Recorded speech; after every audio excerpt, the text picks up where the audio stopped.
if you are more transparent, do you think you're going to have better alignment in your organization? Hopefully. Yeah. Hopefully. If people understand what they're doing and how their role contributes to the achievement of the team's objectives, the department or the functions or the companies, you're going to have better alignment. You're going to have better engaged employees, higher engaged employees. And we know that higher engaged employees deliver better financial results. Yeah, I was just thinking something that we should drop the term meetings, like no more meetings. We should have transparency sessions with teams, right? Like, hey, what's going on? I'm really feeling fucked up right now, right? Or all the way to we're not just here to meet about tasks, we're here to just talk about where things are at. Yeah. Right? I think jump in. I was going to say, I absolutely agree. I think more of just a sharing circle. I know that sounds whatever, but a friend of mine at his company, and he's at a large organization, much larger than mine, and he had this sharing circle when the pandemic first started, when people were really trying to get their heads around it back in March and April. And he said the senior leadership brought teams together and just started talking. How are you feeling? I want to check in with you.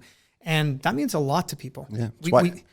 We've seen it in our company too. It means a lot. That's what it is to be human. Yeah, it's why therapy works. Yeah, right? exactly. You go and you talk. Someone says, "Tell me more. Tell me more." Exactly. You're like, man, I really trust this therapist. It's amazing. This stuff really works. So good. Okay, authenticity number one, and it's hard to be authentic because we have this need to be liked, and we tend to put on this social mask, right? Where we want to be accepted. And I think that comes back to some of our primitive needs. So what I heard you say is like, if you're really going to be successful at the Trust Trifecta, you got to do these things in order and you got to do them, you got to practice them. You got to do them all. It doesn't have to be in order, but you really have to do all of them. And if you do all of them, if you communicate in all those three ways, you're set. I think they should be in that order though. Okay. Well, then you know what? I agree then. Volume 2. Volume 2. Greg Witz, co-author. Right.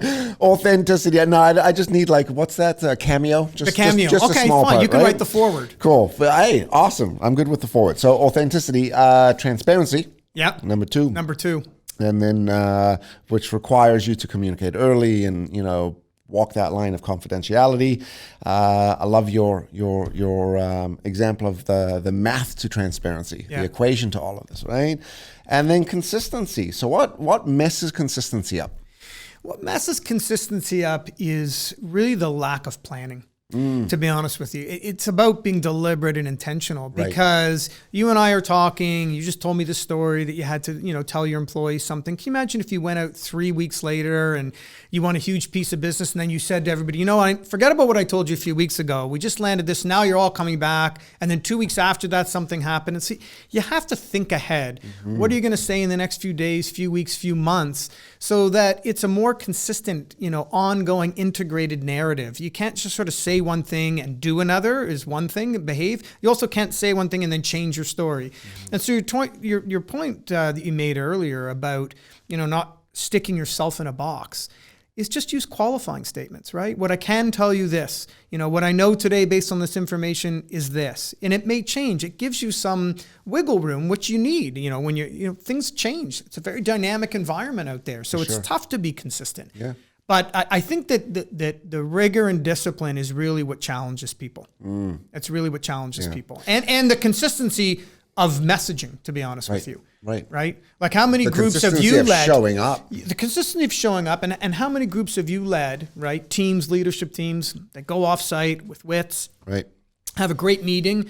Do you ever close at the end by saying, our teams back then know we spent this day off. They're wondering, what are they doing? What are they planning? Did they ever talk about what are the messages we're going to take back into the organization? My experience is sometimes they do, and sometimes they don't. And when they don't, those people around that table sometimes take different messages back, because they've had a different interpretation of what's going on. So it's good to close the loop, summarize it, tie it bring off. some consistency, tie it off. Absolutely. We talk a lot about this. We say, look, when we're training with you and coaching with you, this is Club Med.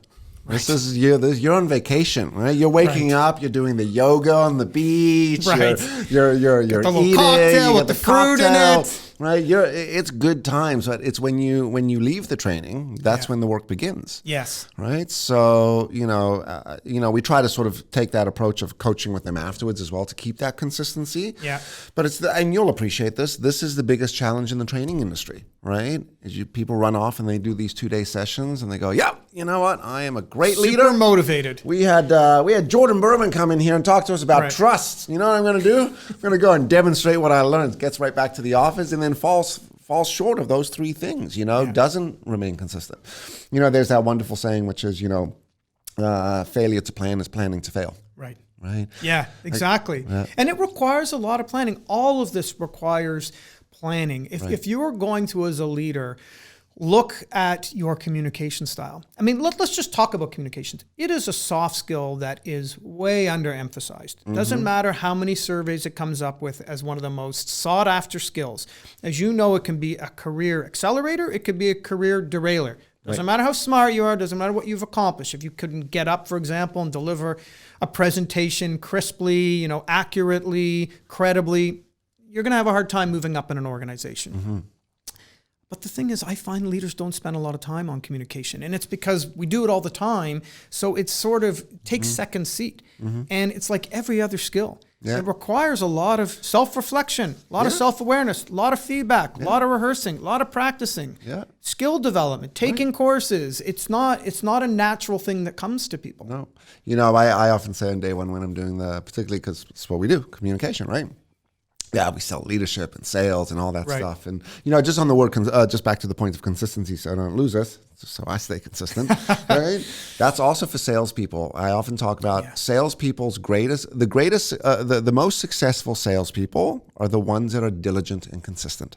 Yeah. They do their thing every day. They just, they're like they work their plan every day. They're just consistently, we could use the word grinding or chipping away or making those phone calls.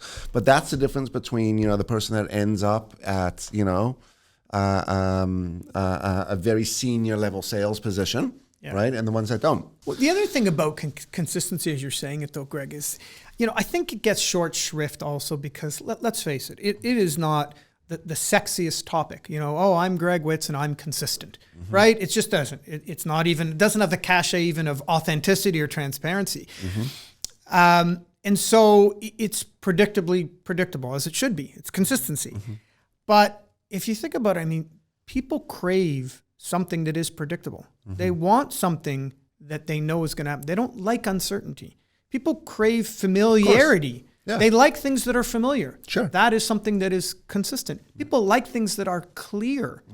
That's what consistency brings. They don't like confusion. So by communicating this way, you're actually making it easier for everyone, which as your leader you should be, but you're also, again, more deeply building those connections. And you need those connections if people are going to trust you. Think about it.